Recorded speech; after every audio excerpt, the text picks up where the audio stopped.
This is Tuna on Toast. It's a very special day here in Tuna on Toast because Andrew McMahon is going to be here. I want to light this, damn it, this candle because it smells like the wilderness. Oh, if you see Jordan, hi Doug, Cecilia in the saddle. Oh, whoa, there he is right there. Oh, who is it? It's Andrew. Whoa! Oh my God! Andrew, come on in. What are we up to? Well, I was lighting this candle in your honor before you got here. That's what I was doing. I wanted it to smell very nice in here. It smells amazing. Can you predict this, or can you get what the scent is? I don't know if you get allergies, so if you do, be careful. What does that smell like? Think of your own bubble that you work in. It smells like what? It rhymes with wilderness. Oh, it's the wilderness. Yeah, it smells like it smells like the See you later, everybody. Am I following you? All right. Watch your feet, watch your head, watch the whatever. So professional. Oh thanks, my God, man. man. I mean, wow. This is like legit, dude. Thank you. I love it. I'm not messing around. Dude, nor should you be. Thank you. Woo, we got Andrew McMahon here on Tuna on Toast. Let's go. Hey everybody, and welcome to another episode of Tuna on Toast. It is Ted Stryker, joined by an incredible songwriter, performer, frontman, the one and only, the talented Andrew McMahon is at my house. Hello, sir. Hello, man. I feel like it's been forever. Since we've seen each other. Yeah. It really has. Yeah. But from my end, I feel like I see you all the time because I listen to your music. I watch the YouTube videos, whether they're newer videos or some of the older stuff. So you're always on my mind, to be honest. That touches me. This is the first time I've had to cancel a podcast with a guest. We were supposed to do this about a week and a half ago, but I was under the weather. It wasn't COVID. I just had a terrible cold and cough, but I'm fine now. Were you texting or calling what you thought was me? Was my old phone number?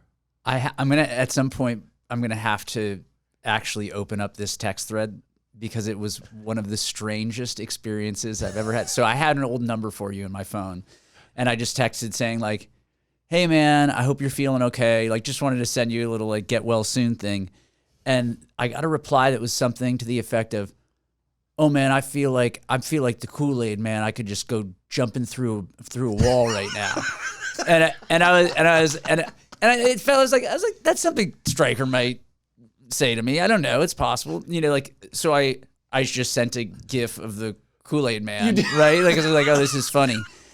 And then he sent me like some very very strange, like disturbing image of a man having like the Operation game, okay, the board right? game, but Yes, it was a yes. human, Okay. like having their nipples pinched by clamps or something like that. And I was like, whoa, that's actually really disturbing. You wrote that? I did. Thinking you're talking to me. Thinking I was talking to you, but it occurred to me pretty quickly that something was wrong. Then he sent something else that was bizarre. And I was like, now's probably an important time to ask the question, am I speaking with the person who I think I'm speaking with? And the next thing I get is a picture of like some bro with like a 200-pound tuna in front of him on the ground. And he's like kind of flexing because he clearly had caught this fish. Right. And I was like, well, that answers that question. And congratulations on the catch. And he's like, yeah, man, 200 pounds off the, it's like, and whatever. I was like, enjoy your dinner. And that was the end of the experience. Did he know you were Andrew McMahon? I said my name in You the did? text. First and last name? I'm pretty sure I said my full name. And did you say, Stryker, what's up? No, I didn't even say you your didn't. name. You were spared in this conversation. Although my guess is he's probably been texted by other people who thought that they were calling you because it was an old number. I need to call my old number and record it. I have the number. If I don't have the number still saved, this thread is available, and Okay. I'm going to show it to you, and you will be equally disturbed. I want to see it. Can we post the thread at some point? I think so. Okay, that would be. I think we should awesome. definitely do it. Man alive. Yeah. I know. I always wonder what happens to old numbers. How long does it take before they pass it to someone else? Well, I mean, when did you cancel that number? Because we have the answer now. It's like, oh man, 12 years ago? Really? But you're not the first person who has told me that they have had conversations with that guy, thinking that they're talking to me with this guy. He's probably having such a ball. I think he's really enjoying This himself. giant ass tuna that he's catching. Yeah. I mean, he didn't seem like a bad guy, but he definitely wanted to string it on as long as he could. But I caught on pretty quickly. Thank God. So Andrew, I appreciate so much that you're here for a variety of reasons, but leading off, you played last night. I did. Not too far from here, right? Yeah, we did. So we put a song out that, in the new world, we're just kind of releasing songs slowly. The record's almost done and will come out in the new year, but we put out sort of the second song off the record last night. Skywriting. Oh, skywriting. Yeah. Okay. And so we thought like, well, let's just do like a really small show, and we did a hotel cafe gig. So it was rad. It was just me and the piano and like hacking through a catalog of songs that I swore I rehearsed before I got there. But like there was definitely moments where I was having fans Google lyrics and things like that during the set. But it was great. How far back did you go in your own catalog at the show last night? I went deep. Yeah, I mean, I played some old Something Corporate tunes. I did songs off of both of the Something Corporate records. Wow. I think I did a song off of Every Jack's record as well, and off all the new stuff. Yeah, it was a good 2 hours of just, and also like I chose to do songs because I played in the fall, and I also just came off the road this summer with Dashboard. Chris has been on the show. Oh yeah. The nicest man you'll ever meet. Yeah.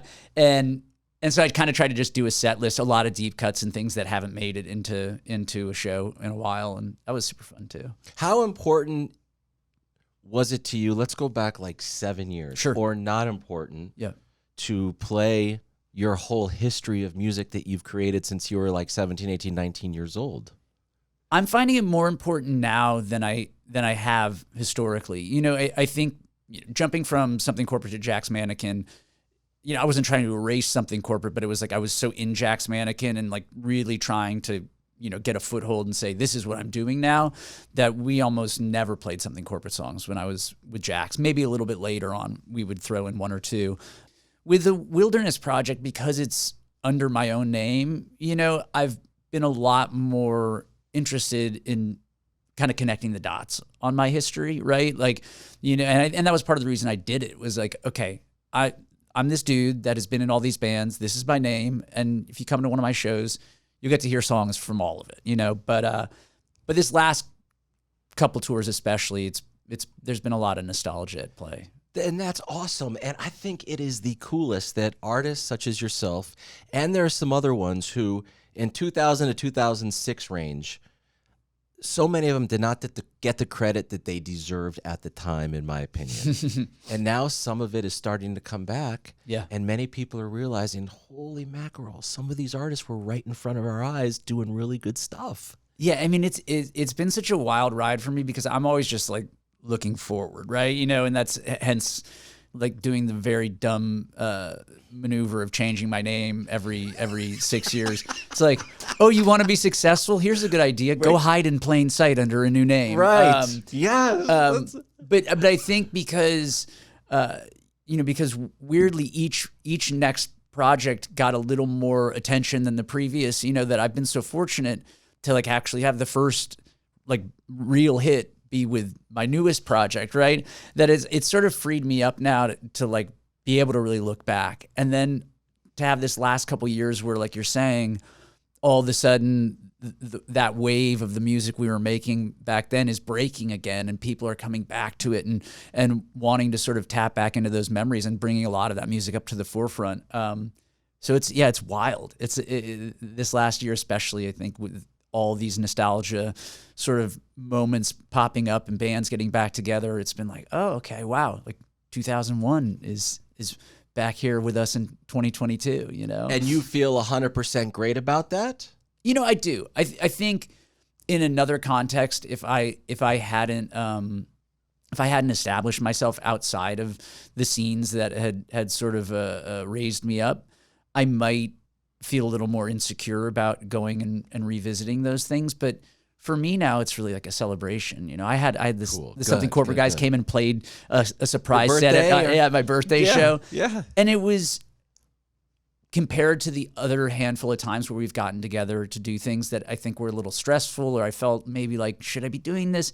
It felt right. It felt like there are moments in life where celebrating where you come from and what you did can be really satisfying. And the fact that we're going to get to play another show and do this festival next summer, like I'm actually really, really excited about it. When We Were Young Festival 2023 was announced. Yeah. And something corporate is right there. You got a good size font. My eyes went directly to it.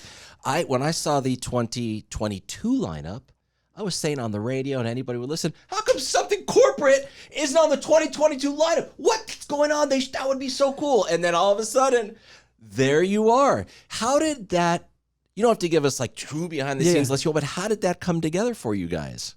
I mean, I was surprised, honestly. I was like, how did we not get a phone call for this? You know what I mean? I wasn't like hurt, but I was just like, I was looking at the bill going like, it would have been so sensible for somebody to have picked up a phone. And right in your wheelhouse. And I think, I do think that, there's an interest in clearly building up the longevity of the festival. And so, I decided to say, maybe they were just waiting to make that phone call for next year, which is what happened. But to go behind the scenes on you, that whole thing didn't get confirmed until midnight on Monday. So this is great. So we had an offer out for something corporate, and I had told the guys all individually, hey, like, we're going to get a big offer to do this festival. We're trying to just clean up the deal and make sure it's what we want to do before I present it to you. But everybody sort of was like, yo, that sounds great. But we hadn't confirmed. And then I think because Blink and Green Day were announcing their world tour or something to that effect. Tom was coming back to Blink. That was just announced this week on Tuesday. Right. Yes. So they apparently on Monday, so I hear, the festival was informed, you have to announce the lineup on Tuesday in conjunction with all of these other lineups for the headliners. Yeah. So I got a call from my agent at like 10 p.m. on Monday. And I was like, just kind of like getting into bed. I had the house to myself, which has never happened. I was like, oh my God, I'm going to get into bed early. I'm going to like watch some TV. Like I'm going to just chill out. I had like a little glass of mezcal. Like the mezcal.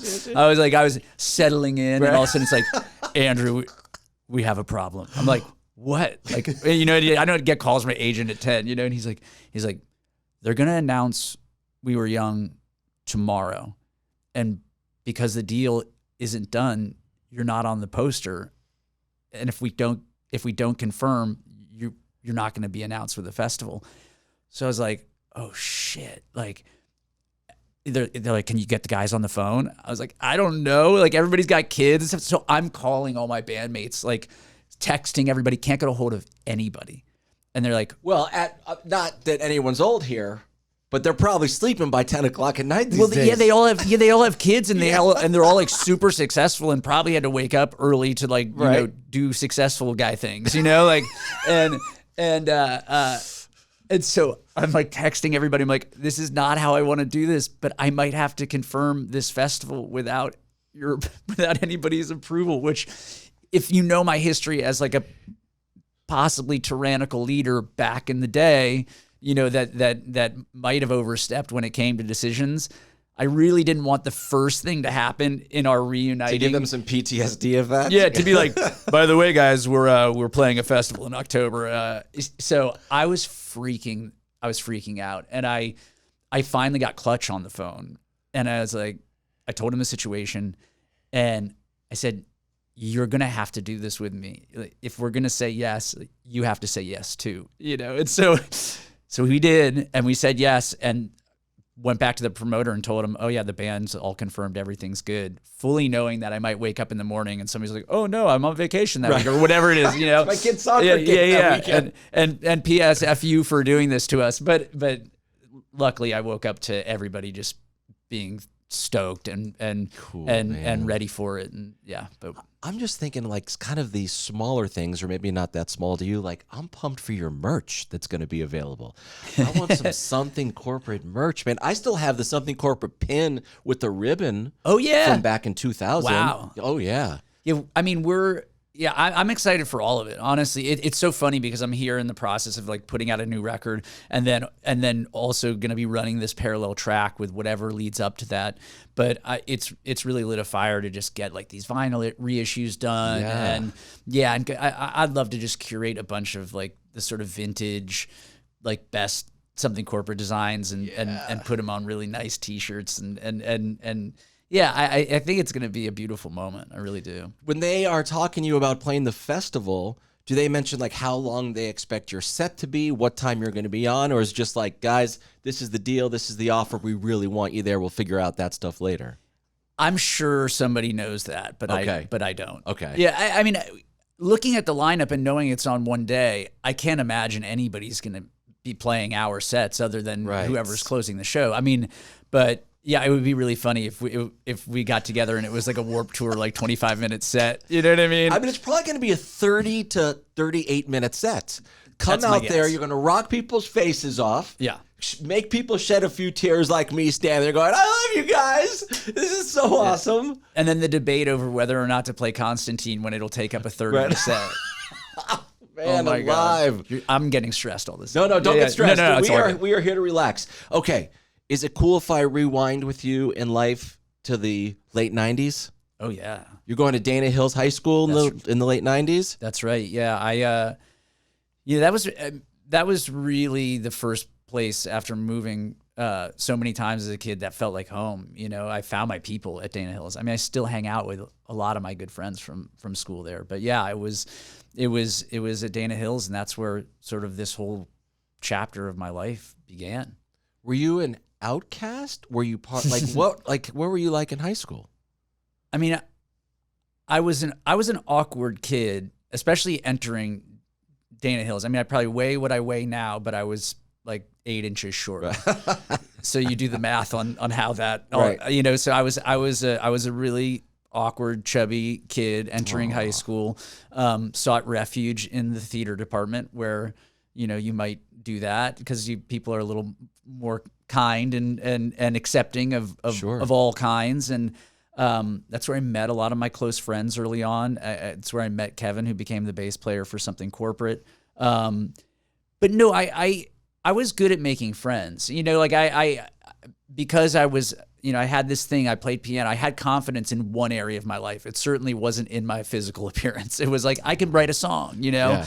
And so slowly over time, no matter what school I was at, that would become my identity, right? It would be like, oh, that's the kid that sings his own songs, you know? And there's currency in that. People think that that's cool. And right, for sure. And so as I kind of grew into my body and made friends and did plays and things like that, I actually became close with people kind of across all the sort of cliques in school. It was, you know, I was friends with football players, and I was friends with the drama kids and the band kids, and I figured out the hack in high school, which was you could ditch as much school that you wanted if you joined the student government. Okay. So like I had student government friends because I was like the class rep, you know? So yeah, I you know, there were certainly kids who detested me. I mean, there were corners that, you know, as a kid who's an artist, you know, you have your share of detractors and people who call you names and things like that. So I had a little bit of that, but I was always well protected.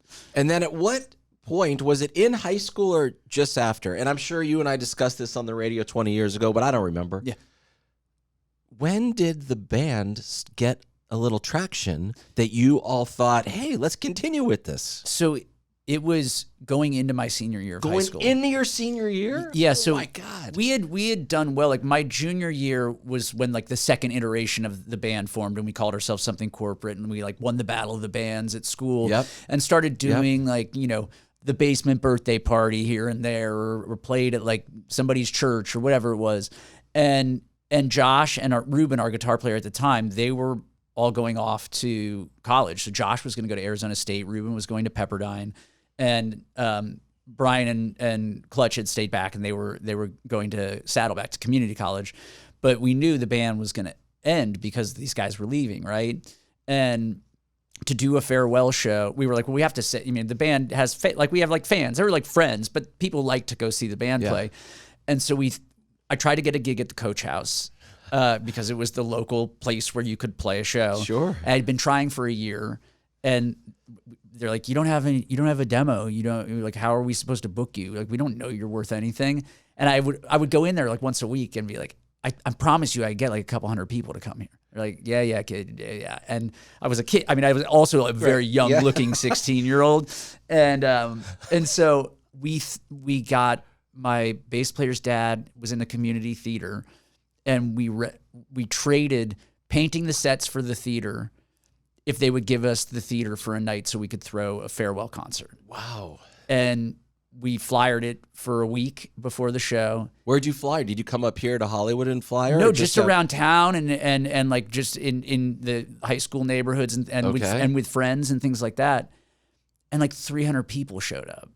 And Nice. and I remember we were finishing the set, and I was like, you guys, that's a lot of people to come to a local band's concert. And so while the guys were painting the set for the theater that day, I returned the sound system that we used, and then I went to the Coachhouse, and I was like, listen, I know I've been coming in here a lot, but we put up a show that we sold $8 tickets, and we promoted it for 1 week, and more than 300 people came and paid in full. And the booker looked at me and was like, if you can do that, you can headline the Coachhouse. And she gave me a date right then, and I went back to Josh and Ruben, and I said, look, would you be willing to like come home for this show? And it was going to be in a month. And they said, hell yeah, like, of course. And we bought Josh a plane ticket. He came home, and we sold out the Coachhouse that night. And then what did they say to you? Did they say anything like, wow, you guys are actually good, or you guys are, thanks for doing, like, what was that? They were amazing. It became, that was the start of sort of being under the tutelage of Gary Fulgner, who owned the Coachhouse and the Galaxy at the time, which is now the Observatory in Santa Ana. Yep. And their production manager, lighting guy, who was like really rough with us on the first day, like screamed at us for putting our gear on the stage before he had come in for sound check. He makes us rip our gear off the stage, yells at us for like 10 minutes, and we're just like, we're so sorry. We're so sorry. We didn't know. And he's like, okay, put your gear back up on the stage. You know, like, but these guys actually, they were this sort of rough and tumble benefactors and teachers and coaches. And it began this thing through my whole senior year where not only were we playing the Coachhouse or the Galaxy at least once a month and selling them almost every time, the guys at the club were like, well, maybe we should help you make a record, you know? And so Gary paid for Something Corporate to make our first The Ready Break. So The Gary, guy from Coachhouse yeah, gave you guys some money to make that. yeah. How much? Well, so it was all in kind, basically. They had a recording rig at the Galaxy. And so we started by, we cut all the live, a lot of the live stuff right on the stage at the Galaxy after hours. So a band would finish their show, the show would load out, and then we'd come in at like 1 a.m. and set up on the stage and do the basic tracks.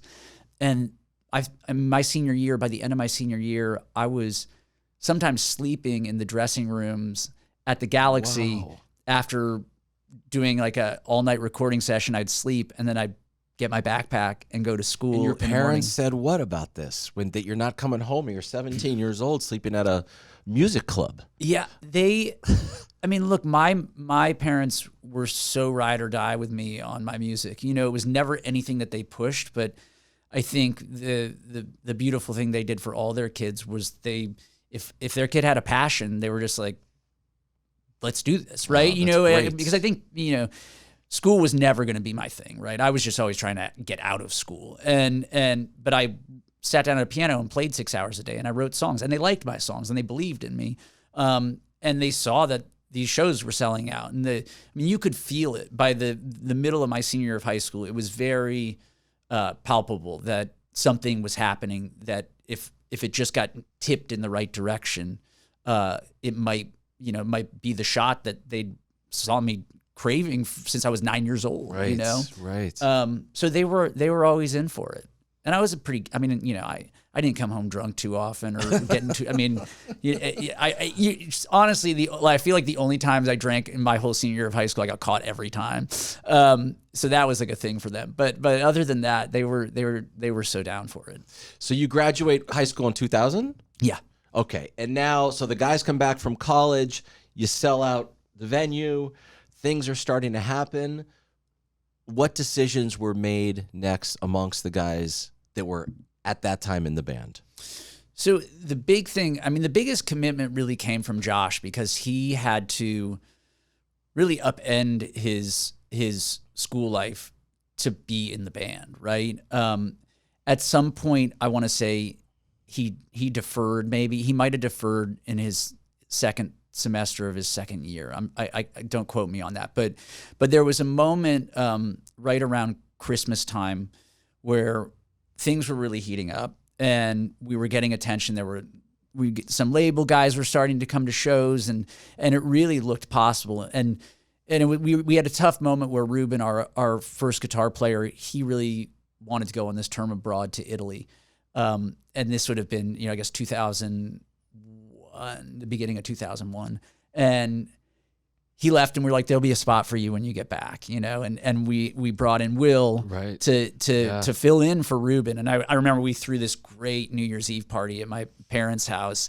They didn't know we had done this, but they went away for New Year's. And so we moved all the furniture out of my parents' house and put plastic down on all the carpets and invited the world. There was like 300 or 400 people in my parents' house on the first flight. It was like wall to wall people. And we did like a passing of the torch where Ruben and Will kind of, both played. We played on my parents' staircase. It was like this staircase in the foyer of the house. Yeah. So the band is drums are on top, piano's on the second landing, and then here are the guitar players kind of coming down the staircase, and we play the show to the living room on New Year's Eve, and that's when Will joined the band.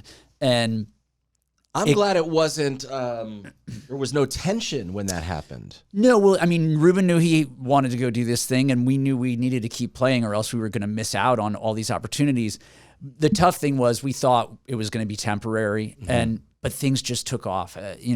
With Will in the band, like there was just things gelled, and all of a sudden we're getting all these great offers, and people start climbing out of the woodwork offering us record contracts and things, and there was just this moment where we had to call Ruben in Italy, and it was just like, it was so heartbreaking. It was like, dude, I think we're going to kind of stick with this lineup. And he was super gracious. I still talk to him every now and again. Okay, good. But that was that was when it got real.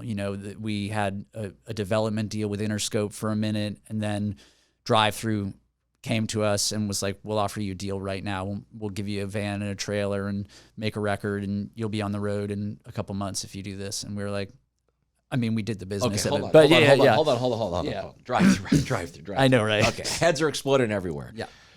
So smaller label with unbelievable bands, but then you mentioned Interscope. Wasn't MCA at some point involved? Ultimately, our deal with Drive-Thru ended up going to MCA. They had an upstream deal to MCA, Drive-Thru did, and I never wanted to sign an indie deal, and I didn't really know who Drive-Thru was. I didn't listen to punk music. Like I knew who New Found Glory was because I had a girlfriend take me to a face-to-face concert where they opened, and I was like, I like this band. I actually like both bands, but it wasn't. That wasn't right in your. Yeah, I was like playing ballads, and like it was all this like heart sick, teenage, pop, rock, whatever. And so when they reached out, I think most bands that they would reach out to just were like, oh my God, I could be on Drive-Thru Records, and people pursued them. But it was very different for us because I wanted to be on a major label. I knew I had a piano. I just knew the ins and outs of tour support and how essential it was going to be. And there wasn't going to be enough in their deal to support what we needed to do. But we really liked them. And we liked the idea of being a part of a community and having other acts that we could tour with. So they helped us to author a deal directly with MCA that would still, Drive-Thru would have their imprint with us, and we would be in the family, but we had kind of the security of the major label support there already. That's awesome to hear. There's, in my mind immediately, there's three labels that if a band was on that label then it got me super curious if I had never heard of them. And Drive-Thru was a label, Epitaph was another label, and Fat Mike's Fat Records. Fat Records. And I'm like, okay, well, let me go check this out. Who is this? But with you guys, I remember getting one of your CDs in like 2000, and I had no idea the label. I didn't know where you're from. I knew nothing. Yeah. But I knew I liked the music a lot, man. Dude, you were there first. I mean, Crazy. I mean, I cannot even tell you this sort of surreal moment of putting out an EP that we literally put out as a way to just kind of get us on the road or whatever. And we tried to sandbag a bunch of songs because we're like, oh, these are the big songs. We'll put them on the LP. And then driving to the studio to record Leaving Through the Window with you rocking If You See Jordan on Furious 5 at 9. Yes. And I remember like it just like having that that if the that thing you do moment, like where I'm driving in my car and I'm pulling up to the studio to make the record that's supposed to be the record, and you're jamming the song like back on Furious 5 at 9, and I'm like hanging out the window of my car, like driving the studio as fast as I can, like, everybody get out here, and everybody getting around my old Toyota Corolla and jumping up and down, hearing Jordan on the radio. Oh man, It was big for us. that's so cool to hear. Yeah. Audio Boxer, was that the? Yeah, the Okay, EP. so there were like 5 songs on there, and I remember, of course, If You See Jordan was on there. But there was another song that I'm drawing. Hurricane was on there too. Right. And I think Punk Rock Princess was on there. Yes, it was. And Right. Yeah, and then there was 2 other tunes, a tune called Little and a tune called Bad Days. Yeah. Now, I understand the strategy right now that you wanted to warm people up. Here's some songs. This is who we are. We're going to go on the road. But those songs got so big before the full length came out. Totally. Was that a good thing? I mean, hindsight's always 20/20. You know what I mean? I of course it was good. We were on the radio and people knew who we were. I mean, there's nothing bad about that. I mean, I think, look, if it had been on the full length record, there's an argument to be made that it's like if that moment happened just a little later, the rock and the slingshot might have gone a little further. But I have no all of these like sort of good luck moments. It's like you just have to be prepared for them, right? It's like you do the work, and if somebody's going to put your song on the radio, you do the work to chase it and make sure that you have stuff behind it. So we got off the road and went right into the studio as soon as Jordan started breaking, because we were like, we need to have something ready to follow it. So you could feel the momentum when you guys were out on the road, that it's a different level than 1999. It's like, you could feel that? Oh, yeah. I mean, I think you, especially at home, right? Because so much of it was being driven by you guys at K-Rock at that point. And I mean, we were still on the road in the van, and there would be nights we'd play and there would be like 6 people there, right? But all of a sudden, then we get an offer, because we're on K-Rock now. It's like they offer us main stage on the Warped Tour. We're a totally unproven touring act, right? And it's like Kevin's like, I think this is going to happen for you, and I want you to be on the main stage. And it was like, okay, sounds like we're doing that now. So there was just this really tectonic shift where, now all of a sudden the label's going, all right, we're going to make a music video, and you have a budget of like $250,000, and like Christ. we hired the Shermanator from Right. American Chris Pie. Owen, is that his Chris. name? Yeah, Chris. Great. What an a-hole he is in that video, too. Oh, he did a great job. Oh my gosh, he was so fun. And yeah, there's like Playboy models in the video, and yeah, it was. And you had to get all the school outfits for everybody to match. It that was was- a real video, man. It was like you're a teenage boy and you have a song on the radio and you can spend infinite amounts of money. It's like, okay, this is what we'll do. We'll hire an actor from American Pie. Yes. And like a bunch of beautiful people, and we'll all dress up in school uniforms. Like, this is fun. So Do you get excited watching the video now, seeing yourself? Or do you get a little like, ay? What's it like? I don't think I've seen that video in a decade. I've seen it probably. recently. Oh, yeah. You've got very cute, rosy cheeks. I've got these, I mean, yeah, I just look like I'm 10. And your hair is similar to like somebody in the Strokes at that time. It's just like that good, puffy, long, like you look great, man. I mean, all good memories. Yeah. All good memories. I definitely, it's so funny about having been signed in that era of the music business, right? Because you could be a band like ours and people were just spending ungodly amounts of money on none of it ever came to us, but it all, people were willing to promote a record. People would spend hundreds of thousands of dollars. You know, we were recording in cello down the hall from Tom Petty, you know, like, Wow. and using almost none of the studio. You know what I mean? It was like, oh yeah, it makes sense that we're going to spend $3,000 a day making a record, and we're using like the vocal booth for the drums because the main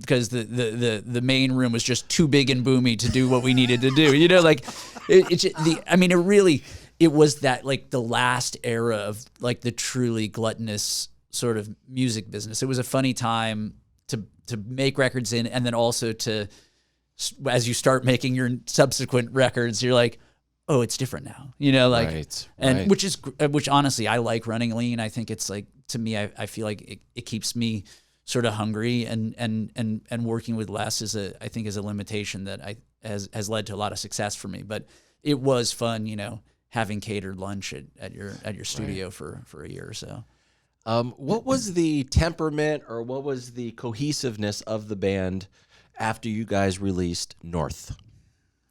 Did it feel wonderful? Was there weird stuff going on? It's so hard to really place myself in that. I mean, when I wrote the book last year, I worked really hard to try and get a grip on my headspace. The whole thing was, it all happened so fast, right? And we really did love each other. I mean, as a band and as bandmates, we watched other bands who really weren't kind to each other. We were around that in just like typical stuff, making decisions. People had, you grow up in a band on tour with other bands that are young kids effectively, and you saw all sorts of like bad behavior, right? Or just like people having bad relationships. And I think for the most part, we really did have good relationships, but certainly over time, the decision-making process, you take everything so seriously because you're young and inexperienced, yes, right. And everything feels like the most important decision, down to like the color of that t-shirt or this. And I think it got hard because when I started the band, it was kind of like my band, right? We played like my songs, and people were like, yeah, this is great. Like, let's do this. But certainly when you become like, you're signed, and it's everybody's career, and it's how we make our money, and it's how we survive. Rightly so, everybody got very interested in making decisions. And I think we never really quite figured out how to delegate, who could do what. Right. So we would butt heads on things for sure. And by North, I think we went away to make that record because we wanted to be away from people. We wanted to figure it out together, and it was like a really healthy move. And making the record, I don't recall there being a lot of tension at all. It was actually like a pretty nice moment. Will was kind of drifting a little bit away from the band at that point, but the rest of us were super invested. Josh and I got really close during that time, and we had been butting heads. So it ended on like a high note in a lot of ways. But okay, good. It was by the time we started doing the touring and things, you could just feel it, that people weren't that glad to be on the road for a little bit. And we did, that's why we kind of took the hiatus. It was just like, before we got to the point where we were mad at each other, we just hit the brakes. Josh went off to do Firescape, his band, and I was like, well, maybe I should like cut a few tunes on my own, and that's how Jack's Mannequin happened. You mentioned something that triggered my memory. Kevin Lyman has been on the show. Oh yeah, and he said that the one thing, mistake that bands have made from the time Warped Tour started back in the 90s up until this second is they overthink every decision. And that causes so much tension between the bands. 800 emails going back and forth to figure out what color shirt you're going to wear in the video. Totally. And it's like, guys, we have this offer for a show. Do you think we should play this show and make all this money, this one show? Well, this fan in Maine is going to think that we're sellouts because it's this. And it's like, dude, do the shows work. Get rid of all that kind of stuff. It's such a, and the thing is, it all comes from such a good place, right? But in a band, in a properly like democratized band situation, and you're kids, you're young, dumb men, and at least we were, yes. Right? Like, it's just so hard to to be steered to do things the right way. Like even when you have good managers or whatever, you don't trust anybody because you're just finding your way. And there's a lot of people not to trust too, which is the other component of this. Like, and you have this choose your own adventure. Well, if this is the single, well, and it doesn't work, what do we do? And so I think they're really, there was a lot of trust with the music. I think we really did support each other in the studio. And when we played shows, we had a ton of fun, but it's micromanaging all of these things that often don't need that much love and care. They need to be sort of like, it's okay. If this t-shirt doesn't sell, we'll make another one or whatever it is. Yeah. And I don't think we really ever figured that out. And I think largely that's why Josh wanted to do a side project and why when I started Jack's Mannequin, I really incubated the creative process early on so that it was just fun. It was like me and my producer, and that was it. Who was producing that? Jim Wirt? Jim Wirt, yeah. So Jim, who did the Something Corporate Records, he did the... he did the Something Corporate Records. Yeah. Oh, that's right. Yeah. And I knew he did Jack's Mannequin with you. Yeah. Oh, wow. So Jim did the Something Corporate Records, and I just started showing up to 4th Street in Santa Monica where we had done the Something Corporate Records with songs, right? And I rolled in. I remember I made him... I recorded like 18 or 19 songs that I had written after North. And I put them all on a CD. I sent them to him, and I was like, let me know if you like any of these songs. Maybe we could cut one. And he's like, that song Holiday from Real, like that to me is the one. I was like, what about the other 17? But he called that out. And so we went in and in like 2 days we cut this one song called Locked Doors and another song and Holiday. And it was just like, it was so fun. After having been in the band for a while, I was like, oh, I could just do whatever I want to this song. I could play instruments that we don't even have in the band. And it's like, because I have no expectation of what will happen. And that kind of began this thing where it was just that Jim and I had this bond, and we were, it was just like, we'd go to the studio and smoke a bunch of weed and I'd go play piano and sing a song, and we'd just dress it up, laugh the whole time, and just it was so free, and that was the genesis of the Jax thing. It was like, oh, okay, this could be just super easy. You don't have to ask anybody for approval, and that's it was born out of that need for freedom, and I was 21. It's like that age where you kind of want to be on your own a little bit, and having nothing to do with my bandmates. It was just like, oh, it just feels kind of nice to be out here free floating and not having to answer to anybody. And music was and is your destiny, because I thought from the first time I met you that there's nothing else that you're going to do in life. You're not going to go back to school and do whatever. Like, you are going to, maybe you'll write songs for someone else, you'll score movies, you'll do Jack's Mannequin, and you're doing it. So that's 2005, Everything in Transit? Yeah. Yeah. What an album. Thanks, dude, man. and successful. Yeah. And fans are like, holy cow, what is going on with this dude right here? Andrew McMahon, this is really, really good. Did you have a sense, was it a sense of any sort of relief, or was like, oh, of course this is going to happen like this? I was just like, I feel like I was in the passenger seat on that. It was just like, the music was entirely my focus, right? It was just like, I had this batch of songs. Kelly and I were broken up at that point. And so I had my piano and my buddies living downstairs. I mean, I had like a proper bachelor pad, and I owned a little townhouse, and it was like, and I had some money from having done the thing. It was really this beautiful, and I just channeled all of that into the songs, right? It was like feeling heartbroken over this breakup, but like also, being out of control, like just partying and having so much fun with my friends, and getting to really, like, for a second, enjoy the fruits of the labor that we did with Something Corporate by like being home and seeing the people that I grew up with that I hadn't seen for years because I was on tour. Right. And so I just made the songs, and it was probably 4 or 5 songs in that I was like, oh man, there's something here. We had gotten like the first 4 songs were like, I'm Ready, Holiday from Real, Bruised, maybe. I mean, these, and I was listening to these songs. I'm like, these are my best songs. Like, I knew it, And so Nice. So I just told my manager, I was like, try and find a place that there's somebody who will put it out. That's definitely not the label that we're on right now. So you go to Maverick, right? Yeah, Guy signed me. This is okay. Yeah, Guy Oseary, who's been Madonna's manager. Well, he became yep. And he started Maverick Records. He manages the Chili Peppers now.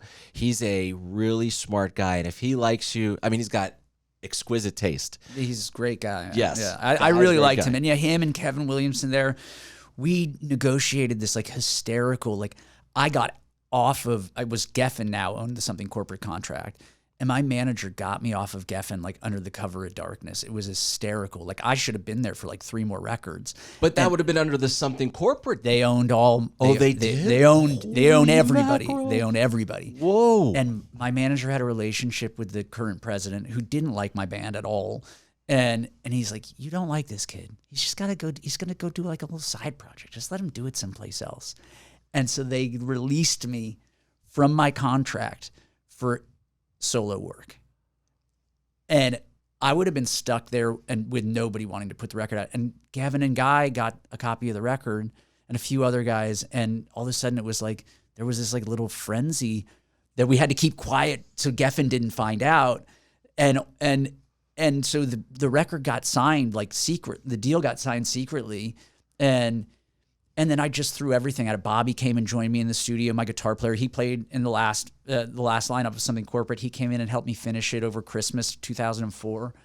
And then all of a sudden, Maverick was like, "This is like our top priority. We're gonna blow this record up." Oh my! And it was just like from that moment, I was just like hair on fire. Like all of a sudden, we're getting, flown to South by Southwest and going, and they're doing this really great kind of guerrilla marketing campaign where we didn't tell anybody that I was attached to the project. We were just like infiltrating message boards and like dropping tunes on message boards. Like, doesn't this kind of sound like the guy from Something Corporate? And just sort of fed it into the atmosphere, but not using my name because I was really passionate about not making it look like I was like one of these guys who was like going solo. Hence, I didn't put my name on it. Right. But it just became its own animal that ran almost entirely on the passion of the label and my willingness to show up and bring it on a great band, and people just started showing up. How many records? 3 under Jack's 3. Mannequin, right? 3, yeah. Okay, so 2 full-length, Something Corporate, then you got 3 with Jack's Mannequin. But in 2005, around that area, and we don't have to dwell on it too much because you talked about it a lot in your life, but you got sick. Yeah. In 2005. Very, yeah. What was happening physically that led you to even see a doctor and tell them, I don't know if something's going right with me right now? So it started with my voice, right? I mean, I was starting to have trouble with my voice. And it was easy to blame myself for that too, because I drank and smoked and it was like, but I could do all those things and it wasn't a problem before. So it was a little strange. And I remember one flight I actually took to go home and kind of, reconnect with Kelly. I had a day off tour and I was like, can I take you to Disneyland? To the Tragic Kingdom. Right. And so we had sort of started getting back together and I don't know if my body was waiting for that moment to like close the loop on that and set that in motion. But we had started getting back together. I flew back to the tour and I remember getting off a plane in Columbus, Ohio and trying to walk from the gate to baggage claim. Okay. And I had to stop 3 times to catch my breath.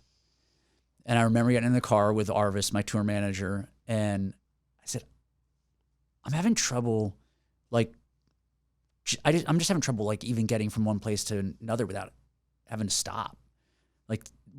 I was holding the railing on the wall at the airport. And then it went downhill pretty quickly after that. There was probably another week and a half's worth of shows, all big shows. We, all of a sudden we're selling out in New York. And Tom Wally's like, why don't you come to my, come to my beach house in New Jersey after the show? And it's like the president of Warner Brothers Records is now having me at his beach house. Right. Yeah. And I was putting it out of my mind. And then finally I just could not sing. I was sleeping all day and I had a press event. At a day-long press, and in between doing the press, I was in the back of this van, just like just convulsing because I could not stop shaking, you know. But it would be time to get on stage, and I would just like, you know, like white knuckle it, and then Andrew. finally I had to cancel a show, and I'd never done that before, and I was like, When you canceled that show, did you feel like you were letting all these people down and all that sort of thing? It was devastating. God, man, and you were so sick. I was so devastated, and I went, and we were due to be back in the city the next day because I had to finish mastering Transit. We were pressing the final master that was going to be the finished record, and so I'd gone to my voice doctor. I was like, dude, my voice. But I didn't even get in the chair before he was like, you look like a fucking ghost. And he took my blood work and got the results back while I was in the mastering session. And I got out of the mastering session. It was just like, call me.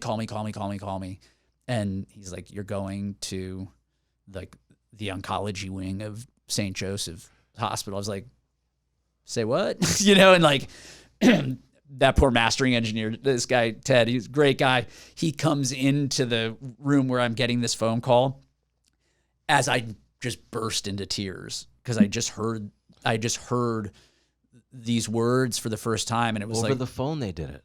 Well, because he's like, don't move, don't go anywhere. You could literally get an infection right now that would kill you. Like the wind could blow and you could get like the common cold and die right now. And I was like, thank you for that, you know. And so I'm bawling, and here comes Ted, like to be like, oh, we're getting close, and I'm just like, ah! And I just see him like, he's like, pardon me, he runs out the door the other way, and I remember that moment, the moment where like everything shifted was I was waiting for them to burn the CD of my finished record. That's like why I was still at the studio, and I'm sitting there, and I was like, I realized I couldn't even wait to get the finished record because I had to go to the hospital that urgently.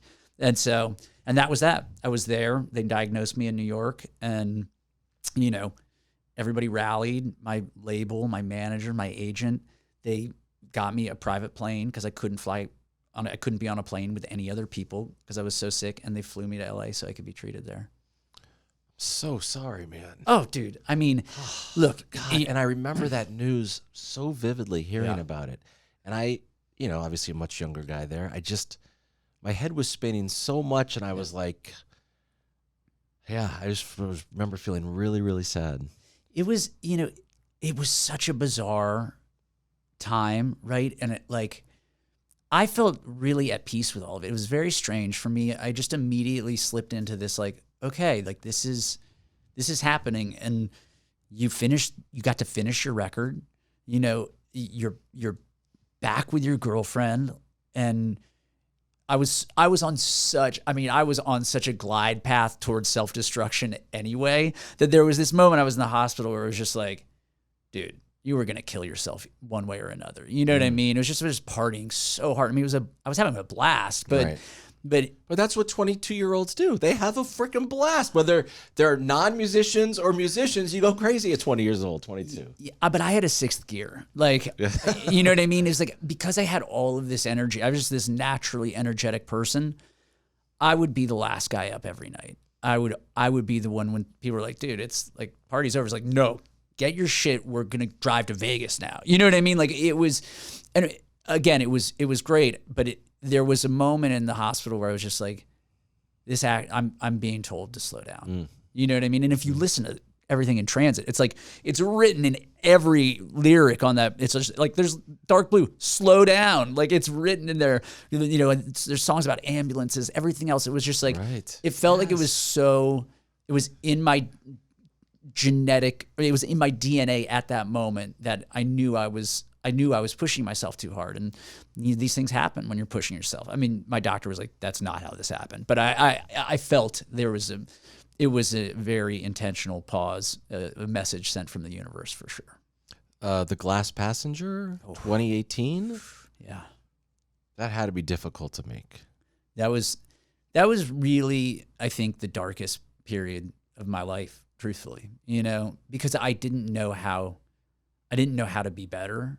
You know, and a lot of people wanted to make a hero out of me. I think that we do we make this mistake with cancer survivors that, you know, you prop them up as you're a survivor, you're a hero, like you must look at life and just like see it so much differently now, and you must just appreciate every day. You hear all of these, and most of us, that's not what happens, you know, especially for young people. You know, it's like, one, you're so grateful to be alive, and there's a lot of guilt about being one of the people that survive when you see so many people pass in the process.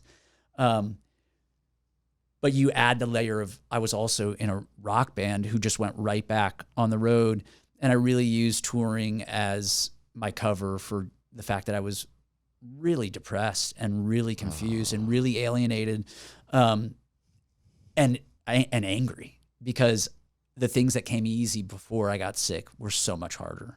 Like what sort of things were so much harder? Writing, relationships. I mean, I was on this kind of like PTSD roller coaster, right? One day everything was like amazing, but it was this real sort of, you know, manic kind of depressive sort of spot, right? And on top of that, I was expected to deliver music, right? And that, all of a sudden, the thing that always came easiest to me, writing songs and getting in the studio, was like that was my lifeblood. When things were hard at home when I was a kid, music was my refuge, right? All of a sudden it became a part of the problem, and that had never happened. And so writing those songs was so difficult. The ones I wrote and got through the gates were really a part of my healing process, but it took me so long to find those songs, and that really scared me. Wow, man. Yeah. Yeah. But I love that record. It's a great record. And your Jack's Mannequins record, they're like debuting in like top 10, top 12. Yeah. You could still sell, there were still records to be sold. Right, exactly. Yeah. But like people, and they should, really, really cared about you and the songs, and were into your story even before you got sick. But then, man alive, I'm so glad that I'm with you today. I gotta tell you, man. Guys, I mean, there was so much, I mean, that the period leading up to that, you know, like the getting better and that kind of first year back on my feet. I mean, the way that not just my fans, but people like yourself and MTV at the time, like there was like people were telling my story that didn't tell my story before, you know, and I felt it, you know, like being at home, you know, totally just laid out, and like having Kurt Loder do a piece on me on MTV, like those things, like really, they made my day. It was like, oh man, people are like trying to keep me in everybody's minds, and I inherited a successful record that I didn't even promote because I was in the hospital for that year. All of a sudden I showed up on tour a year later and shows are sold out, and it's like my biggest touring that I'd ever done. It was like, oh my gosh, like I was so scared I was just going to disappear, you know, and everybody carried the torch for me. It was really beautiful. It really was. Yeah. Yeah. And that led to the Dear Jack Foundation. And I know, at least right now in this, you may see this interview in 2025, but on Cameo, you're doing messages for people right now, and all the money. Do you do it? Are you on Cameo? I have a Cameo, but I don't think I'm nearly as busy as you. By the way, Ted Stryker and Cameo, but Andrew's donating 100% of that money to the foundation, because you got to get to the $250,000 amount raised this year. Yes. So I came up with this idea, which is hysterical, because I'm like the last guy. Like Cameo's been trying to get me to be on Cameo since Cameo existed, and like nothing against them, but I just was like, I don't know. I felt a little unsure of doing it, and so many people asked me to, though, because there's like not really a convenient way to send these messages elsewhere. Like you can't do it on Instagram because they disappear and whatever. Yeah. And so I knew there was this gap in the fundraising this year. I was like, I have a pretty good idea. I'm just going to sign up for Cameo. Oh my and God. I've done 100 of them in 3 days. Have? Yeah, I've done. Wait, a question for you. Listen, I have not done many Cameos, but each one I do takes me like 20 minutes because I'm a perfectionist. I'm like, nah, that was not good. That wasn't worth it. Let me try it again. And I sit in this room with the camera there. How are you at doing them with the messages? I'm pretty good. I mean, I do have that thing too. Like I'll finish one, or I'll fumble a word. I'll be like, you idiot, you know, like. But you know, I've actually found it to be sort of like a very like wholesome and sweet moment in my day. It's strange. I didn't expect that I would like it. Yeah. And the things that people are writing, you know, like I'm, you know, people are being very candid with me because they want these messages to be personal. So it's like, I kind of love it. It's like this moment where I get to be like, hey, so-and-so, like, I hear you're doing like a really good job. You're like killing it with your kids and your work. And it's just like, I kind of feel pumped up, you know, like it's like my second life as a like a motivational coach or something. But no, it's been fun. And I 16,000 raised in the last 3 days. Congratulations. Yeah, so cameo. Andrew McMahon, raising money. He'll give you a message and tell you how great you are, or he'll promote your new flower shop that you're opening. Hey, come see whatever it is, right? I'm here for you. Okay. Yeah. No, it's been fun, and I'm glad to see it working. And I think we're going to get to our targets. So that's good. Yeah. Good. So after 3 Jack's Mannequin albums, I don't know the reason why Andrew McMahon in the Wilderness. So, I mean, I talked about like what happened with Glass Passenger, right? Yes. And really the third record was an attempt at righting the ship. And like I had started going to therapy. Like I had gotten to this moment where it was like, dude, you can't, my wife really pushed me to this. She was just like, you're such a mess all the time. Like I need you to get better, like actually get better, you know? And so I started going to therapy. Like I really wanted the third Jack's record to be a big moment, like where I kind of stable ground, like a healthy environment for the recording, all that stuff. But so many things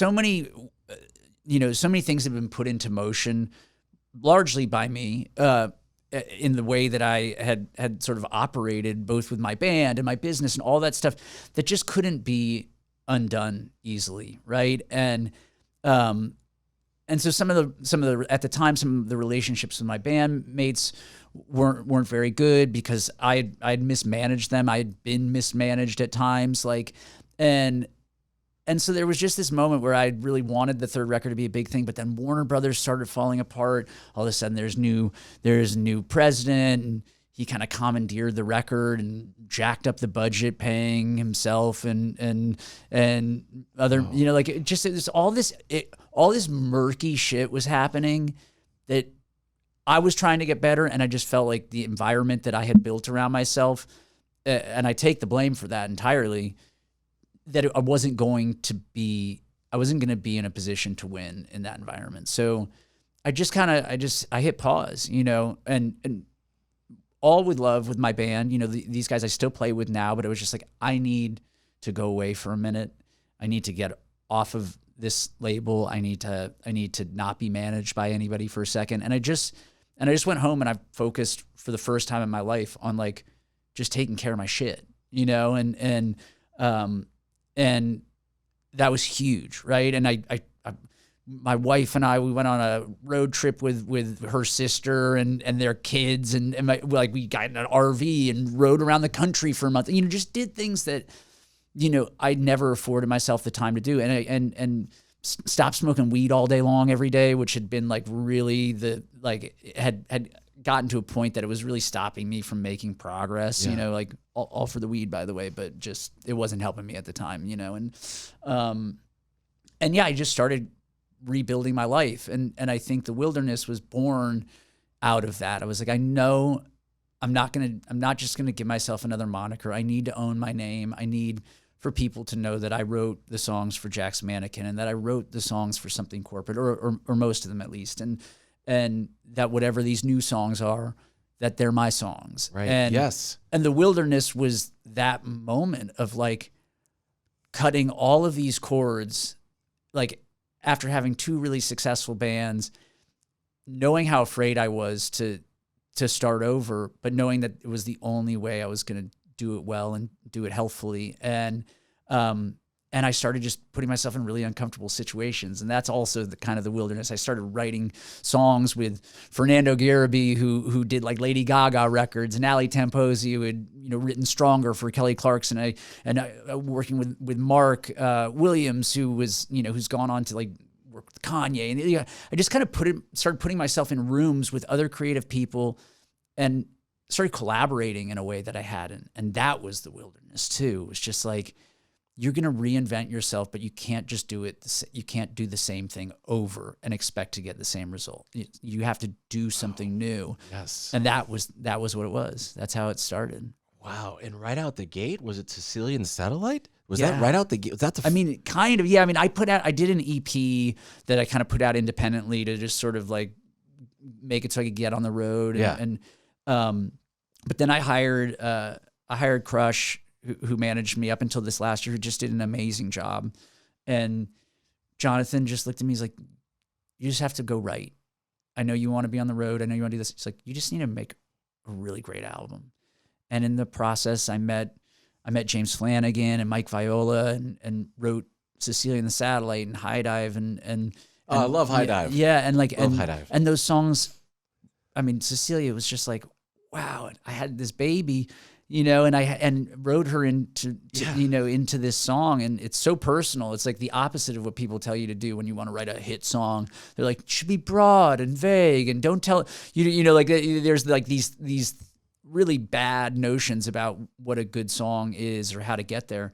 And it was like, no, I'm just going to tell like a very specific story about where I come from. And the fact that was the one that got through the gates was just like, it just felt like such a win. And it was a song that got better as it went. Yeah. And I had zero burn at all. And we were playing it a lot on the radio. I mean, I've been listening to it recently. There's something about it that just makes you feel really, really good. I mean, I think the thing is, it was just born out of such a pure place. I mean, I wrote that song with these two guys. I had met them the day that we wrote the song. And it was like, because my wife was so pregnant that James looked at me, he's like, because I told him I might have to leave here to like go have a baby, and so he's like, well, mate, I guess we're going to have to write about that. That's my bad British accent. And I was like, I'm not going to write the cheesy dad song. He's like, yeah, you are. This is what you're doing today. Like he was just boldly told me. I was like, here's the thing. If I do that, it has to come from, there has to be some edge in it somewhere.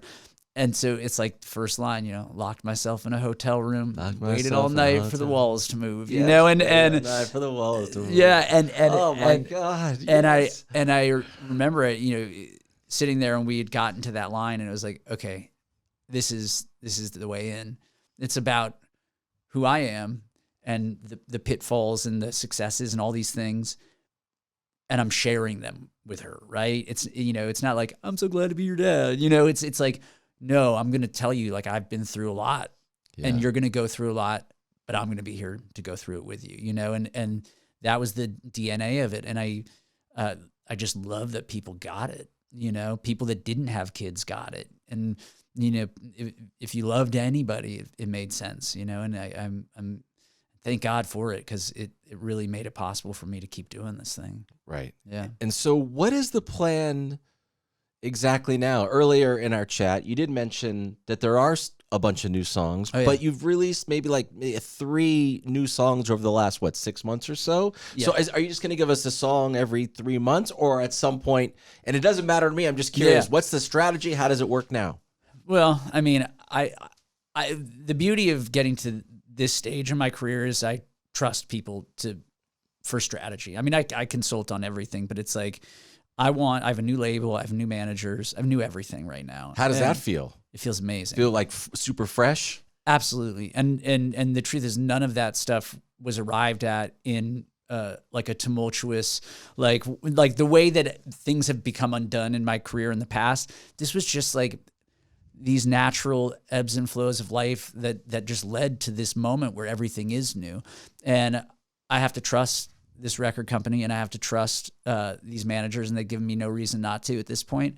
But yes, like, we're working stars right now, and they're doing great with it, which is awesome. But we are going to basically every month or two put out a new song. Okay. We'll do that about 5 or 6 times, and then we'll go for the full record in the new year. The song Stars, which I'm playing on my show Out of Order, which is on 40 different radio stations. Thank you, by the way. Of course. Love the video. Thank you. So cool. Yeah. Where did this particular song come from? You don't have to tell me exactly what it means, but where the heck were you when this thing came together?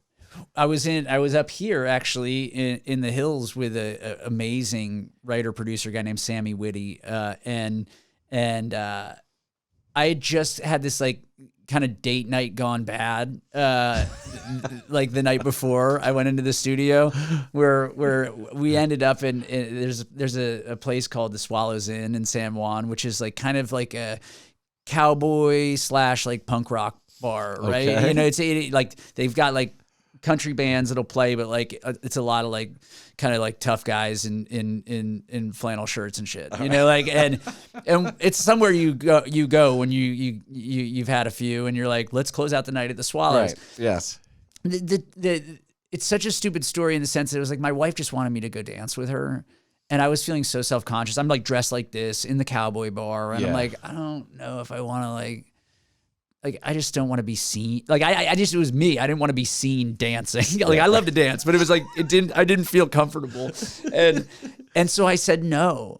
And she was so bummed out about it. Right. And then I begrudgingly went, but it's just like the night kind of fell apart because I was an idiot. Right. It ended. You don't get the credit for going to this thing if you kick and scream when you go to it. Right. And so then like the night ends like even worse. I get the Uber and I'm like stewing on the sidewalk and then I'm like, the Uber's here, you know, I go get in the back of the car and this lady's like, what are you doing? What are you doing? I'd gotten into somebody else's car that was not my Uber, you know, like it just flailing as a man, you know, like as a husband. I just did it so bad. Everything you just said you did is horrible, as you know. Like, I am so mad at you for this. They're the one worst. night. It's the worst. I've right? done it a million times, and it's the worst. You can't avoid it. It happens. If you're going to be married for 16 years, these are the dumb things that you do.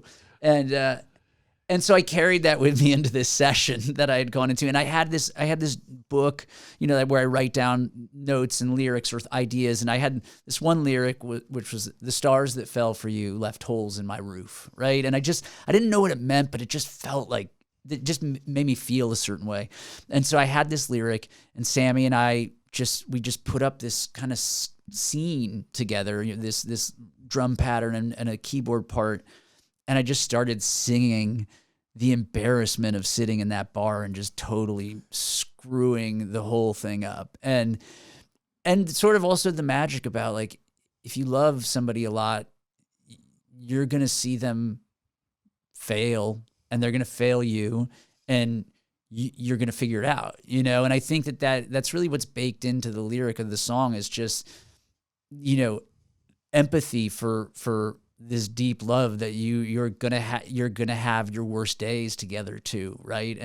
And that can be a part of the beautiful, you know, story, because you're gonna laugh at yourself about this stuff if you can get through it, you know. And that's really what the song's about for me. I love that, man. Yeah, I love that. I am going to.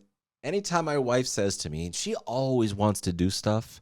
And I'm someone who doesn't want to do a lot of stuff. And so, unfortunately, similar to you, I sometimes get a little bit of an attitude, like, and instead I just need to be like, all right, let's go. Like, it's not going to kill me to go to the Palm Springs flea market. Like, it's going to be fun if I go. Instead, I'm like, so many people. We got to look at all these old things. It's just. I mean, look, everybody has the right to not do things they don't want to do, for sure. I think she does so many things for me. It's like, why don't I just go to the Rose Bowl swap meet or wherever? Like, I gotta go do these things. You gotta show up. You know, look.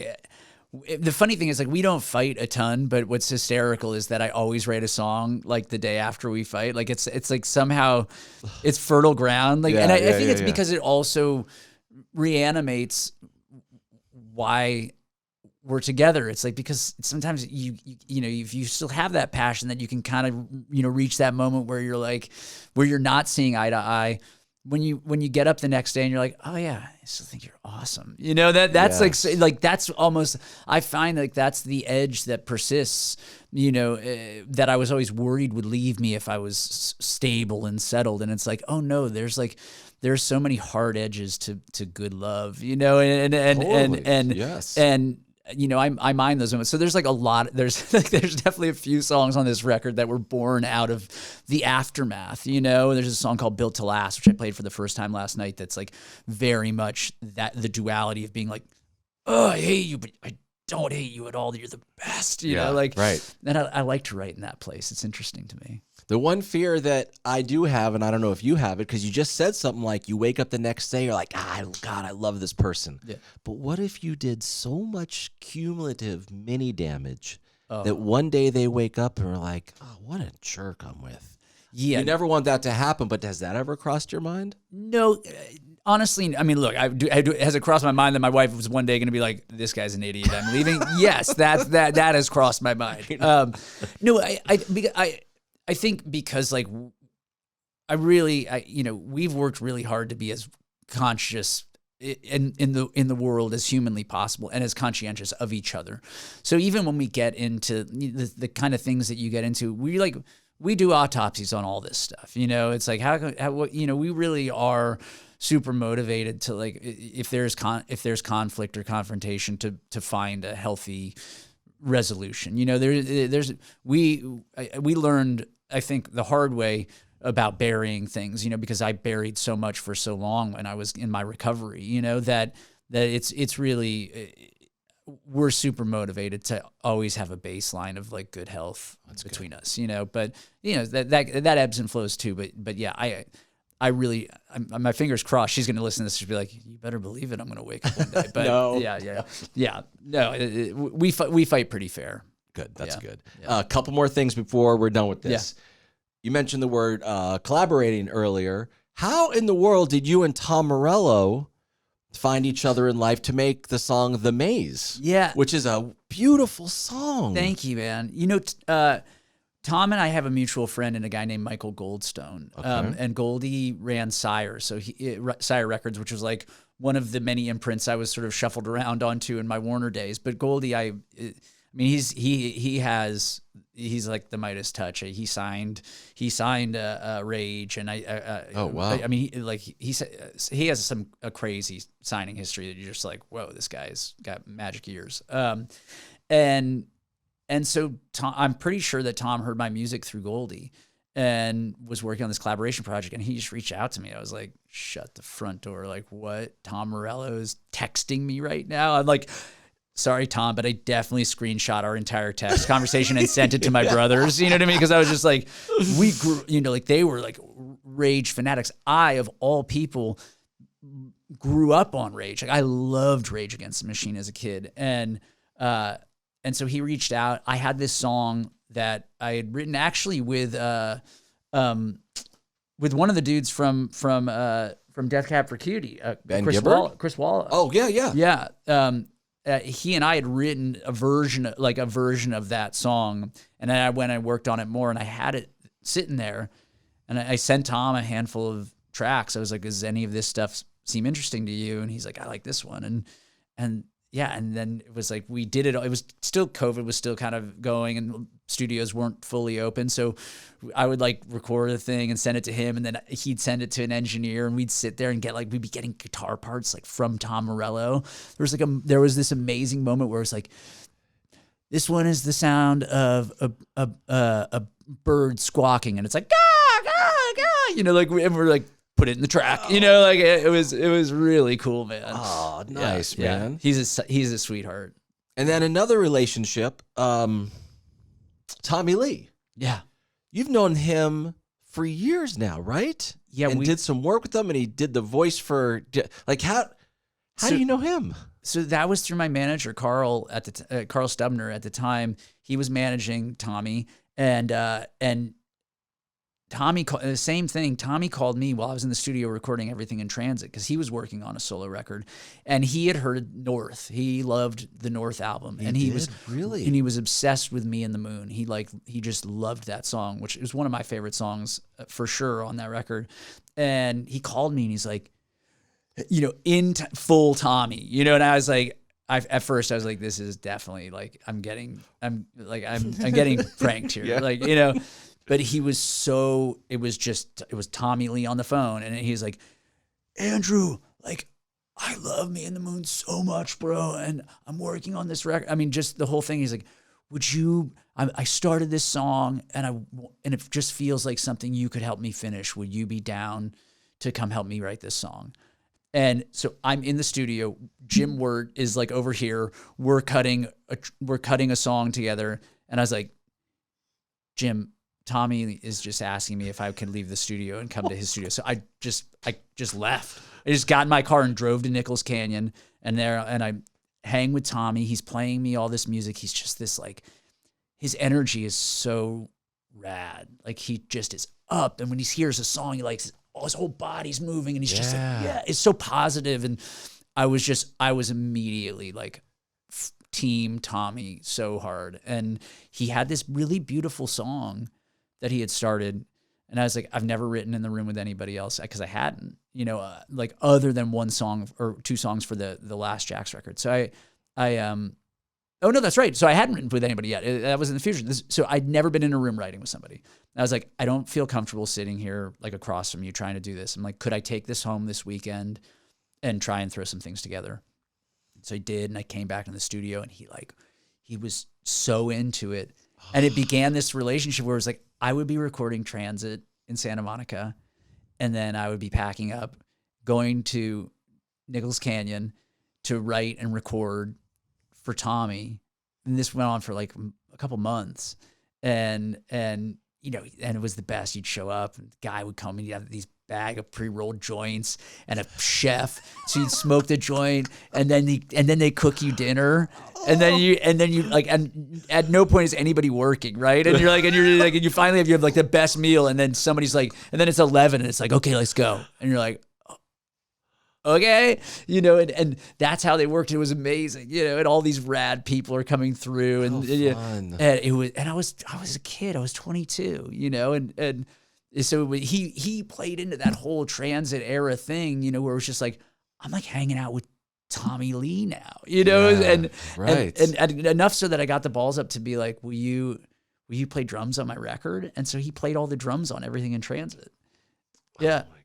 Most of voiced the documentary, right? Yeah. Yeah. And when I got sick, God, he was so, he came to visit me, and he, like you get Tommy Lee showing up to the hospital at UCLA. It's like, come on, man. People are like, what? Who are you? Yeah. They take better care of you for sure.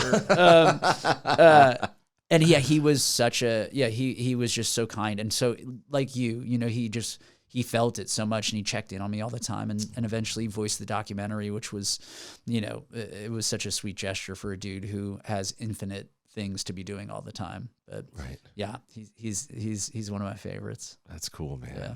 Thanks for sharing so much today. Oh yeah, dude. I'm an open book, man. I love this stuff. That was fun. What a career you built, that you continue to build. It's just getting bigger. Thanks, People are super stoked about something corporate. Super excited about Andrew McMahon in the Wilderness. Congrats on everything. Just hope that, the rising tide. Let's get them all up finally in the place that at least we all hoped they would be when we started this journey 20 plus years ago. You got yourself in a good mental place, and you sound like that you went through some stuff with bands and how you conducted yourself. You're still a great guy. And then, I don't know, you've been doing a lot of work in front of people and behind the scenes. Yeah, right? I'm about as happy as I've ever been. Good. Good. Good. And just, and after the pandemic, just glad to be back in a studio and glad to be making new music. It's been a while. So it feels really good. And I think people are going to really like this record. I'm excited for it. We're going to like it. You look great, by the way. Thanks, you. Man. Appreciate you. Andrew McMahon has been in my house. It's always surreal. All right, find the man on the road. Look for all the new music. And that's another episode of Tuna on Toast. I am Stryker. Happy snuggles. Bye-bye. Hope you enjoyed. Now hit that subscribe button. And for more Tuna on Toast, listen wherever you get your podcasts.